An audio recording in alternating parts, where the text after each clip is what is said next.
So here we go.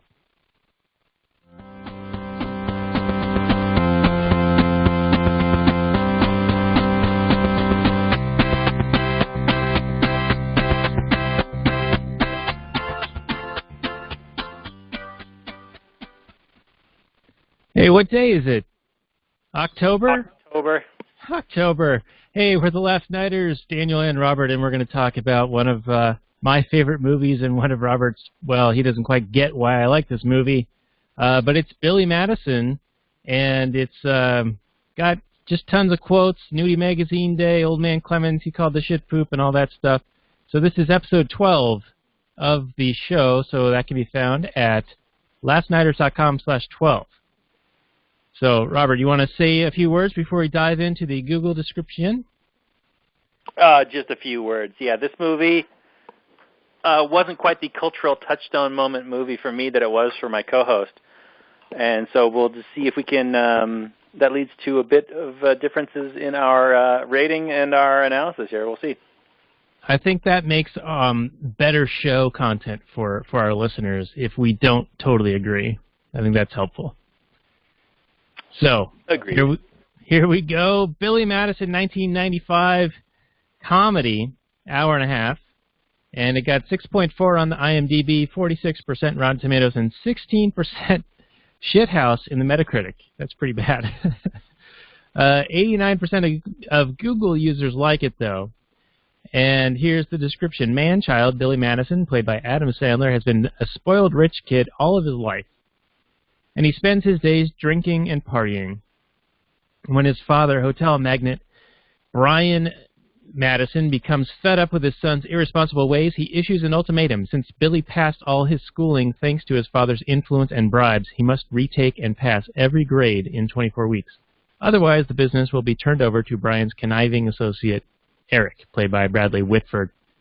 Directed by Tamara Davis. Got $26.4 million at the box office on a $10 million budget. So not like, super amazing blockbuster type material here, but it made a tidy sum back based on how much they spent into it. Your comments on the Google description, Robert? No, that's how the movie goes. It's a really basic plot. It really kind of has the feel of, hey, let's just have a bare bones idea of what this movie's going to be about, and then we'll just kind of let Adam Sandler be Adam Sandler on camera. I can't imagine they scripted a whole lot of his lines, probably some of them. But Adam Sandler, rose to fame through SNL when he did the romantic guitar guy. I don't know. He had a couple different weird characters on SNL. They're pretty funny. And then, kind of launched his film career where he made movies more for just his kind of adolescent male fan base and not so much for the wider viewing audience. Not that he's like the worst actor in the world, but especially these early Sandler movies were more just kind of made for kind of crude, dumb humor.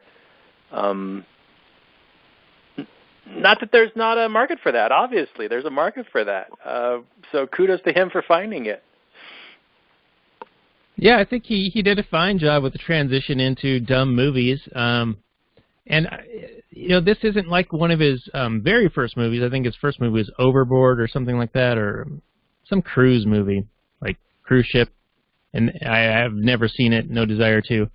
But this came out, and then shortly after, Happy Gilmore came out. And I think they're his legacy movies, He's done some other decent ones since, but also some real terrible ones. Don't mess with the Zohan.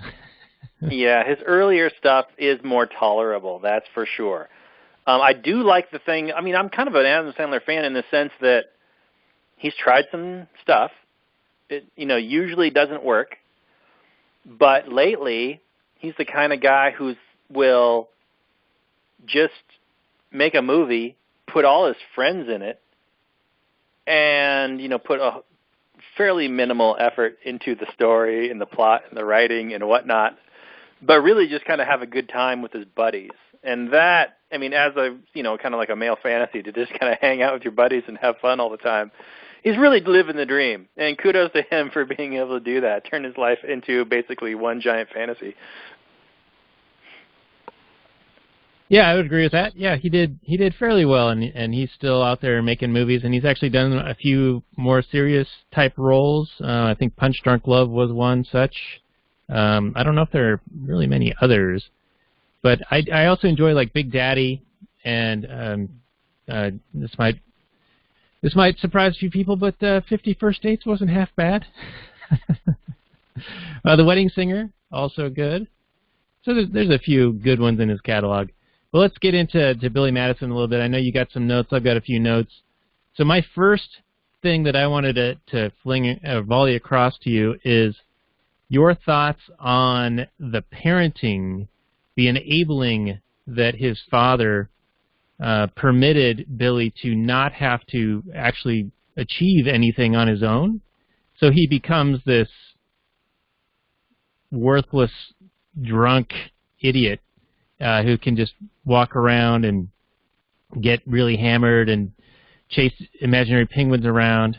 So what are your thoughts on that? Because as a parent, I'm like, wow, his dad was a terrible father. Sure, I completely agree with that. He is absolutely an enabler. This is a case of, too much coddling and love, just unconditional type love, where you just want your child to be happy, and you don't care, or really know how to do it. I see it as a reaction from the baby boomer generation. The baby boomer generation was brought up with very, in general, of course, this is broad strokes talking, very kind of corporal punishment was okay, kind of strict parenting, where you need to do X, Y, and Z, and you need to get it done, or else you're going to get a whooping. And I don't agree with the physical violence, but I do agree with the instilling a sense of values and educating your child to how to best engage with the world.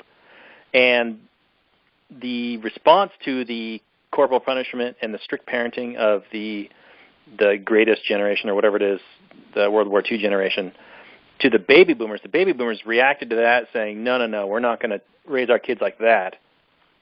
And they kind of raised more, I don't know if you want to call them like a Billy Madison type. And this, of course, is broad strokes.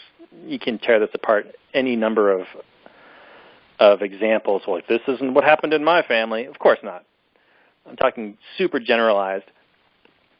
But yeah, you got these parents that are reacting to this corporal punishment saying, well, I'm not going to do that with my kids. And then you raise kind of like your Billy Madison types. And then they, in turn, raise the snowflake generation. So it's kind of gone downhill for the most part. But yeah, this is absolutely terrible parenting. You're essentially enabling by, you get what you want, you subsidize, right? You get more of what you subsidize. So if you got this kid who is engaging in super destructive behavior and you're funding it, you're subsidizing all of it, well, then he has no incentive to change his lifestyle. The only reason he does in the movie is because there's this carrot that's dangled in front of him, because the father is actually retiring, and he's like, well, I was going to hand it to you, but you're such a useless piece of crap that I can't do that. And then Sandler's like, well, wait a minute, here, let me get my life together, let me get my shit together, and then you can give it to me.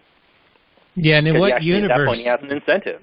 In what universe is going through government schools, all the grades in 2 weeks each, going to demonstrate that you can run a $1 billion business? 61,000 employees and change, and the premise is, of course, absurd here.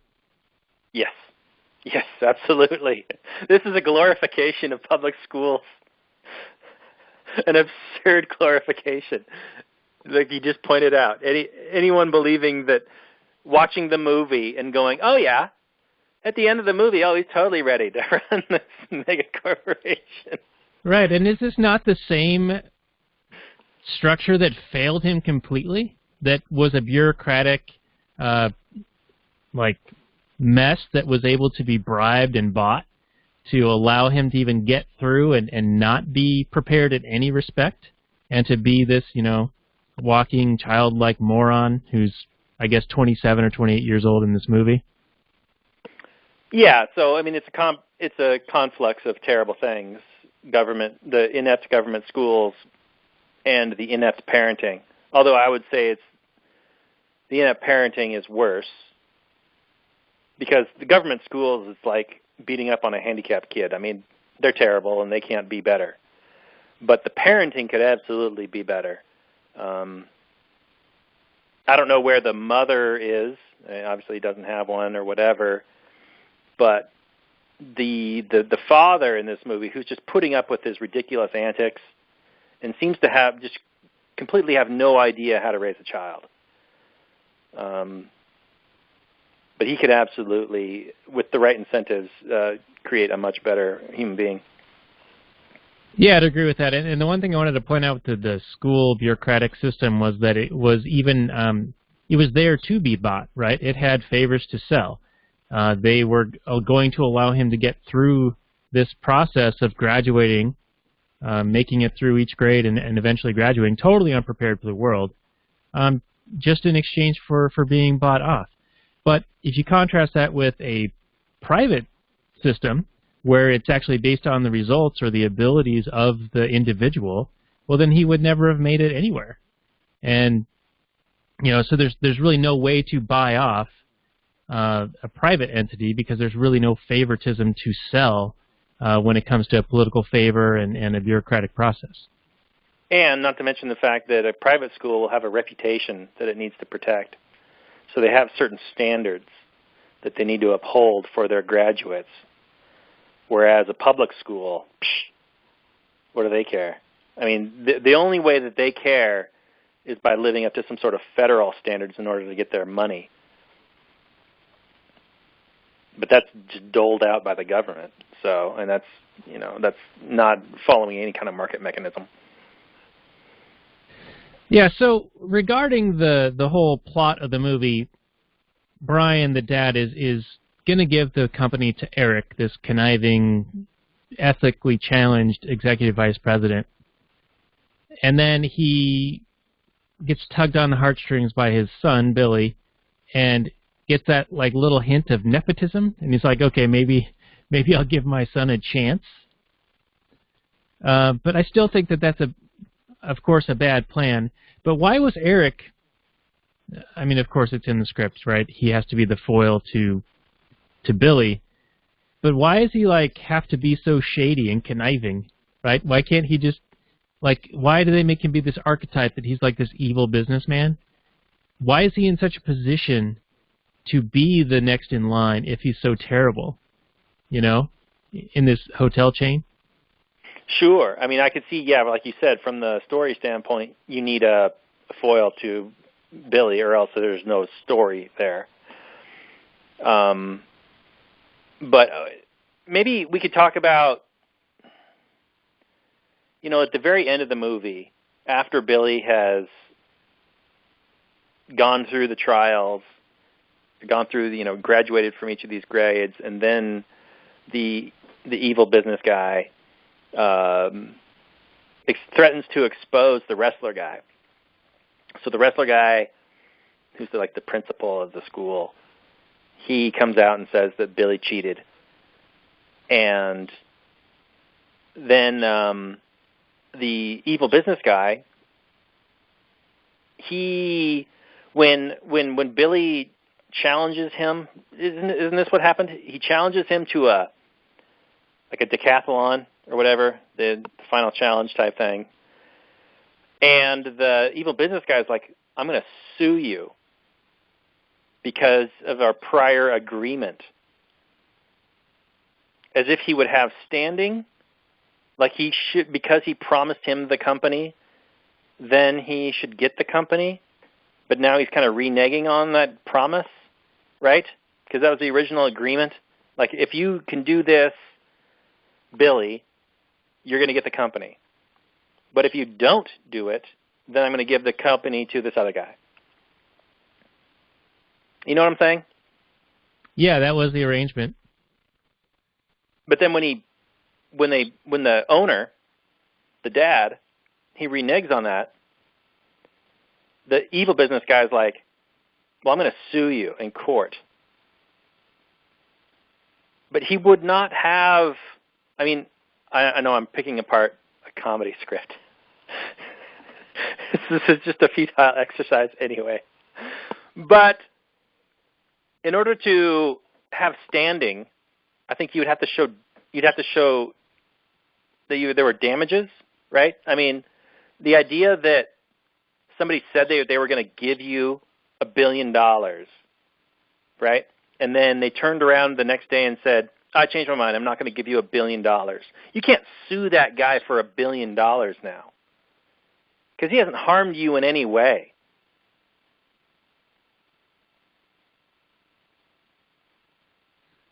And there's no, like, I forget the law term, but in order to have standing, you have to show that there was, like, damages made, right? Or that there was some sort of equitable trade in the contract. Like, if someone says they're going to give you $1 billion, then in order for it to be like a valid contract, they need to be getting something in return. Not like, well, I promised to give you the moon. Hey, you didn't give me the moon. I'm going to sue you for everything you have. Do you follow what I'm saying, Daniel? Do you want to follow up on this conversation at all, or am I just going off on some weird tangent? You are going off on a weird tangent, which this movie has plenty of, by the way. Do you have any more gum? More gum, more gum. Do you have any more gum? What the hell was that? And his little musical number in the middle is so bizarre. Yeah, his little dance routine down the stairs after he makes the deal with his dad. That's also very bizarre. Yeah. I think he just had like 45 minutes of material, and he had to make it 90 minutes to make it a movie.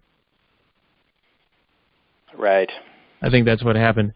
But regarding your legalese definitions, I'm not really sure. Maybe we need to get Patrick McFarlane of the Liberty Weekly podcast on to maybe talk about this. But I think you're referring to possibly offer and acceptance. Like there needs to be something tangible being offered and accepted in an agreement. And it doesn't necessarily need to be a written contract. There can be verbal contracts. But I was thinking more along the lines of even if there was a deal that everyone agreed to, and even if they had signed contracts that said, hey, Billy's going to pass these things in 2 weeks, all 12 grades, otherwise Eric gets the company. Eric doesn't have any grounds to sue them because he was the one who derailed Billy being able to complete it, right? He actively hindered him by bribing the revolting blob. Now, whether that's known or not, it does become admitted by the blob, does it not? Yeah, later on, for sure it does. Yeah, so, I mean, that would just get thrown out of court. So, anyway, it's crazy and weird, and why Eric even bothers with this is, of course, just script, padding the script. But, you could imagine what it would be like, right? I could imagine what it would be like if this was a better written movie. Yes, it's true. This is the era of vehicle movies where you had a star and they could do a certain thing really well. And so they just kind of built a movie around what you did really well. This is Adam Sandler just kind of being wacky, kind of like what Jim Carrey did in the 90s or what Arnold Schwarzenegger did in the 80s. Like Commando and all that stuff. They kind of just built a movie around what you specialized in. I mean, that's kind of cashing in on star power.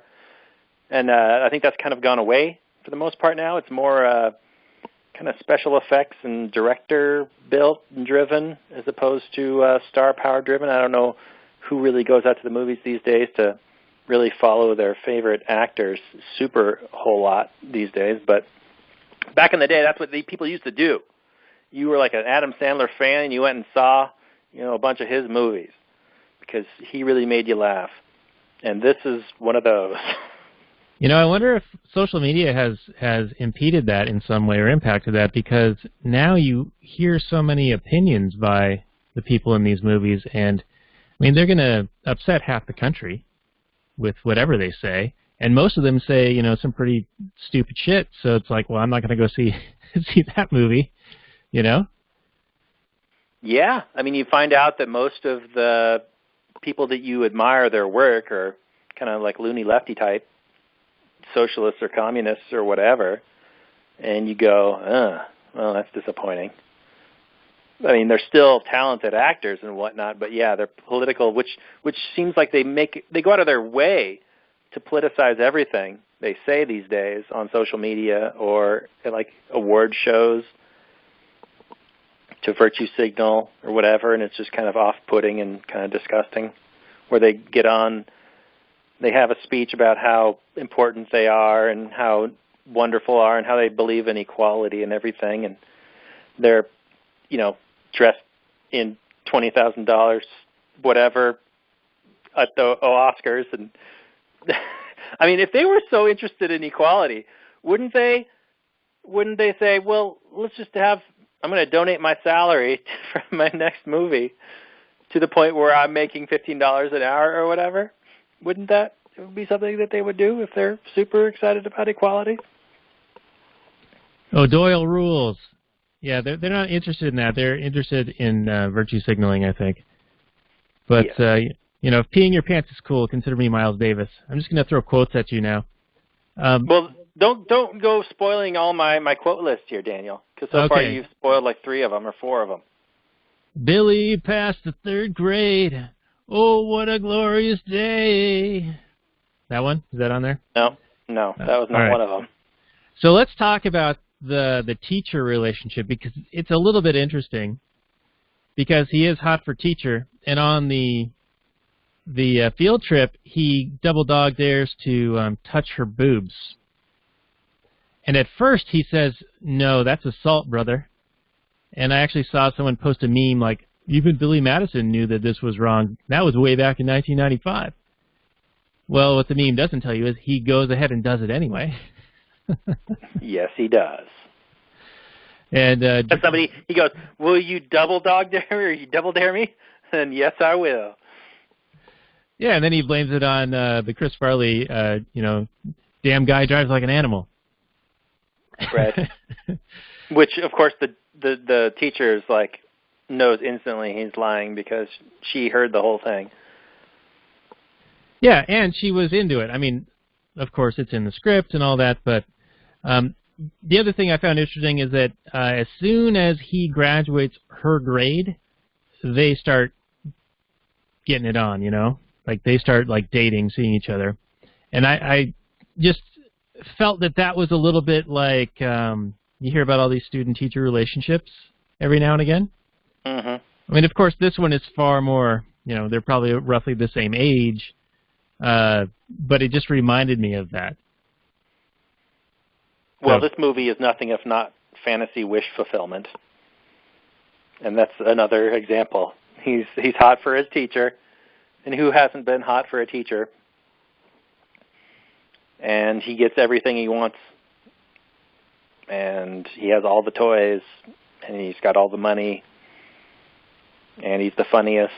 And, he's totally a Mary Sue character. He does kind of have an arc, which is nice. He starts off as this drunk loser douchebag, and he kind of turns into a slightly less of a drunk loser douchebag. So, kudos, writers. Yeah, big development there. The thing I found interesting also about Miss Veronica Vaughn, she's a nice piece of ace, is that she's one of the more violent characters. She physically abuses him in the ear, and then later on during the, he's given up scene, she goes and punches him and then does water polo with him in the pool before they sing about gum. Yeah, her method of problem solving is to violently assault that person. Although I don't know how amenable Billy would have been to a convincing conversation. I mean, maybe. I would hope you would be able to be, but he was kind of a wasted, drunk dude. Maybe if you got the penguin to tell him, then it would have worked. Or put I don't know why she's with him at all anyway, other than, he's rich. I didn't see the appeal to him as a character or as a human being at all. I mean, he's completely immature. He does the one thing of saying that peeing your pants is cool. And that seemed to turn her entire opinion of him around from, no, I would never date this guy, to, oh, yeah, let's get it on. So he had like one redeeming quality. Otherwise, I don't know what she sees in him other than money. It must have been just gold digging, right? Yeah. Thinking that he has a shot at this thing, and so she might as well go for it. I mean, I wonder if it had turned out the other way, if she would have maybe like started hitting on Eric. Which one's Eric? Oh, the jerk business guy? Yeah. I mean, probably not, but alternate reality. Just some of the weird stuff I think about. Yeah, so do you want to hear my list? Or do you want to talk about how the movie starts? Or do we just want to talk about whatever? Take me where you want to go. Well, I just want to say a quick, brief notice that, people used to look at nudie magazines, because at the very beginning of the movie, Billy's all excited about Nudie Magazine Day. But thanks to technology, that every day is free Nudie Magazine Day. So, thanks to capitalism, although... Well, some of those titles were pretty hot, though, right? Like, one of them was she-male something. Very prescient. Because today that's like totally normal, acceptable thing now, right? Right. And then... I was surprised to see that. Women over 80, I think was another one. What was that? Women over 80. Oh, yeah. Yeah, it's nice that he's got varying tastes. It's good. It's unfortunate that the internet died so recently, so we'll have to go back to that. Oh, with the net neutrality? Yeah, there's no more porn ever. Actually, I heard the other day that because YouTube has been kicking people off who talk about guns, like gun channels, now they are moving towards, I think, Pornhub and setting up channels there as an alternative. The market finds a way, baby. Yeah, so it's like, oh, honey, I'm there for the gun videos, That's right. Anyway, carry on, sir. Anyway, well, that's all I have for that. I didn't have a whole lot of notes for this movie. I thought the Steve Buscemi cameo was really funny, and the funniest thing in the entire movie for me was at the very end with the random principal who thought his wife was a dirty tramp. So he's talking about this school challenge that the Billy and Eric are going to do, and then he's like, if anyone's going to cheat, especially with my wife, who is a dirty tramp, then I'm going to snap. And I thought that was just a funny misdirect, random line. But then later on, when they're doing the Jeopardy type challenge thing on the board, there's a whole bunch of like, I married a common street tramp or something like that. There's all kinds of funny like categories that you could name. So I thought that was the funniest thing in the entire movie for me. It didn't save it from being a bad movie, but at least I got a laugh or two out of it, so that was good. What are some of the funny lines for you? You had to have laughed during this movie. I did laugh like a goon, and my wife was just sitting there with me like, what the, it's such a dumb movie. She hated it, and she's like, what are you even going to talk about? I was like, well, I'll probably just end up spouting quotes, similar to what I did for our last episode, The Big Lebowski, which also had Steve Buscemi. So maybe we're just going to be on a streak of Buscemi movies here. By the way, there could be worse streaks. There could be. He's been in some very interesting stuff. But I do want to talk about, before we talk about some quotes, the whole school shooting thing. Because when Eric gets confronted with the question business ethics, you know, he's such a terrible person that he can't answer that question. So instead he pulls a gun and tries to kill Billy.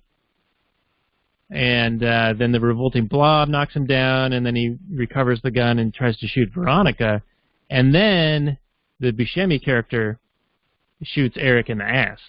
So it's a good guy with a gun stops a bad guy with a gun. And I think that's something that happened in the school in Maryland not too long ago. Yes, there was another school shooting, but it got stopped by the campus police officer guy who actually went in and neutralized the guy real quick. But if only they had a bucket of rocks, they probably could have stopped it even sooner, Daniel. Yeah. How many like head injuries are we going to hear about with people having buckets of rocks just at the ready, with all these kids, you know? And then, well, I like how they admit that weapons help defend yourself, but then they're like, well, we're just going to pile up Stone Age technology. Yeah. Meanwhile, you know, a week ago they were saying, oh, well, it does no good to have another gun to fight someone with a gun. And here right. now they're using sticks and stones to break their bones, but words will never hurt them. You know, it's pretty ridiculous. It is ridiculous. Now, I'm not saying that it wouldn't be effective, but what would be more effective is if you could shoot back. Or not have a, you know, sitting duck zone, gun-free zone. Right. Like, that sign's going to stop them. And they should have a sign that says, you know, gun-free zone, but we got rocks. I got rocks, Joe Rogan. All right, anyway, back to this movie. So good guy with a gun stops the bad guy with a gun.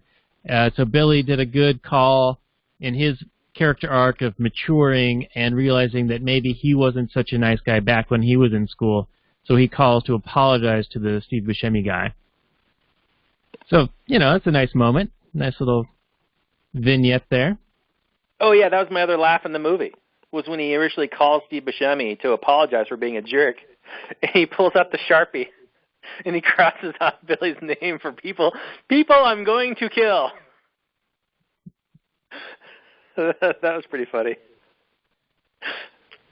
Yeah, I mean, it's got to be, like, overly obvious in this type of movie. Yeah. So let's talk about some of the quotes and some of the characters. I love Chris Farley's character in this, and Norm Macdonald. Just Norm Macdonald's dry wit, and Farley's just like seething anger with dealing with the kids as a bus driver.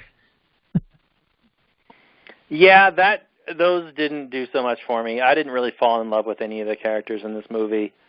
Maybe I'm too far removed from it, but it really just seemed like a bunch of SNL alums getting together and doing some stuff, which is fine. But I didn't find any of them particularly charming. The kids were all terrible actors. The adults weren't much better. But before we talk about the quotes and the characters that you really liked and that I didn't like, I want to mention that Adam Sandler does say the name of this podcast and that maybe we should steal it for the intro or something. When he says, all right, boys' night out, when he's all super drunk? Yeah, he goes over to his girlfriend after he's given up and gotten defeated and wants to have her hang out with him, putting dog shit on people's porches.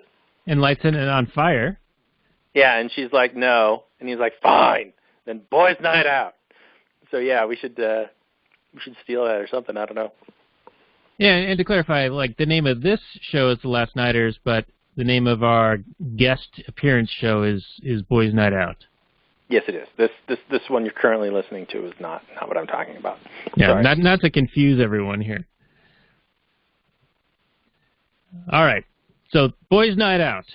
We're having a Boys' Night Out right now. He called the shit poop, and What else is funny from this? Okay, so Eric's pregnant.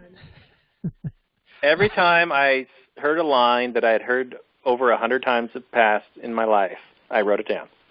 So here we go. Here's the list. This is in chronological order, so this isn't necessarily in the most I've ever heard order. But did you fall asleep or did you pass out? Oh, really, fool? I probably heard that one more than any other. Oh, really, fool is probably number one on the quantity. I think your cousin really likes that one. Yes. Here's a nice piece of shit. Here's a nice piece of shit. I say that one all the time when I clean the cat box. I heard today, Junior, about 1 billion times. O'Doyle rules, of course, like you've already said. You blew it. I heard that one 1 million times. Uh-huh. Now, this one I didn't hear as many times, but this is because it's too long. But you said it most recently, is you've taken to using the gifts and the whatnots. If peeing your pants is cool, consider me Miles Davis. No, I will not make out with you. I've got a feeling your whole family's going down. Heard that one about 1 billion times. And then I want to do the principal speech. Because you wrote this down? I wrote it down. Now, this is a summary of the entirety of my content contribution to this show, right? You're going to give me a summary review of my content right here, right? Correct. So, Mr. Elwood, what you've just said is one of the most insanely idiotic things I have ever heard. At no point in your rambling, incoherent response were you even close to anything that could be considered a rational thought. Everyone listening to this is now dumber for having listened to it. I award you no points, and may God have mercy on your soul. Oh, man, and I just blew it. I should have said, proceed. So that's genius. It's probably the best written thing in the whole movie. Other than that, I don't know. That's about it for my thoughts on the old Billy Madison. Yeah. But we can talk about what do you want to do. Well, I think that pretty much covers it. I mean, when the clown falls down and dies and everyone's just laughing, I thought that was funny because I'm, fucked up. But then when they do the song about more gum, he says, "I bet you thought I was dead." And he gets up and starts singing. There's just so much craziness in this movie. And like I said, I think it's all just filler to get it up to be a 90-minute movie. But speaking of filler, we're about out of it, and we're approaching the end time of our show, our run time. So if there's anything else you want to throw out there before we do our final summary and review on the Billy Madison. No. I just want to say, we usually do like a tears jerked portion, and I got to say that there was 0 tears jerked in this movie. Not that it even really tries to. I'm sure maybe if you were like crying laughing. But I think this movie was made for, teenage boys.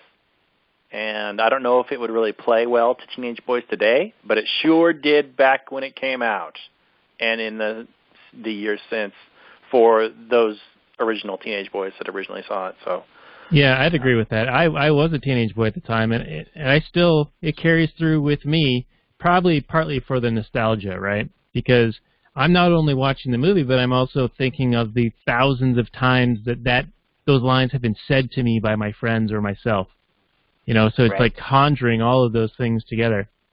But one thing I did want to talk about before we wind this down is, do you think that the humor that's used in this and some of the scenes and some of the things that happen could still be done today? Or would it be like, he's making fun of retarded people, or he's sexually assaulting someone, or he's a rapist, or, whatever? Do you see any of those kind of issues related to having watched this movie? Yeah, I don't think this movie could be made, or at least you could make it, but it would be different. I mean, really, this movie was, like I said, an Adam Sandler vehicle. He wrote it with another guy, probably a former SNL guy or somebody he knew, one of his friends probably, and they just kind of had free reign. I mean, they didn't spend a whole lot of money to make it, and it made, a profit. And so, they just kind of like said, whatever you want to do. But yeah, today, with today's PC culture, you probably couldn't do some of those things. But he does equally dumb things. I mean, he got in trouble for, what was that Wild West movie that he did for Netflix? Oh, ridiculousness. There was like they said it was like a racist joke. But, so... More like chlorophyll. Say what? Chlorophyll, more like borophyll. Right. I mean, this is the level of humor that you get from Adam Sandler. So I don't know why people are expecting him to be of some high standard. He is what he is, and he's made a successful living out being that. So more power to him. If I had the ability to appeal to teenage boys, that sounds really bad. But if I could make a career off of making them laugh, hey, I'd do it too, I suppose. Yeah, he knew what his talents were, and he exploited those talents to benefit the lives of millions of people movie-going and VHS-watching teenagers from back in the day. Right. So, I think that he did a fine job. And the fact that you can throw all this randomness together and just act like a total moron buffoon and still turn almost a triple bagger as far as, like, your cost versus your box office, that's pretty impressive. Yeah, I mean, I can't imagine they took a whole lot of time to write or produce this movie. Not that he spends a whole lot of time with most of his movies. So the fact that he can kind of do it on the cheap and do it quick and, of middling quality, but enough people will watch it that he's still in business today, more power to him, man. He's found his niche in the world. And for that fact alone, I guess you could call me a fan, even though I don't. His brand of movie making doesn't, you can be a fan of the person without being a fan of their work. And vice versa. Yeah, so let's do your final summary review here. Oh, this is one of those you could analyze any number of ways. For old man Robert watching it, this is like a barely pay attention to it kind of a thing. This is like a 3.5 or a 4. If you're watching it with your nostalgia glasses on, and you're a lover of those lines and of those situations and whatnot, you're probably a lot higher than that. If you're a teenage boy today, I don't imagine he's got the following of the teenage kids today, but they're too busy playing like Fortnite or whatever. I don't know what they're playing these days. But I don't even know what you're saying.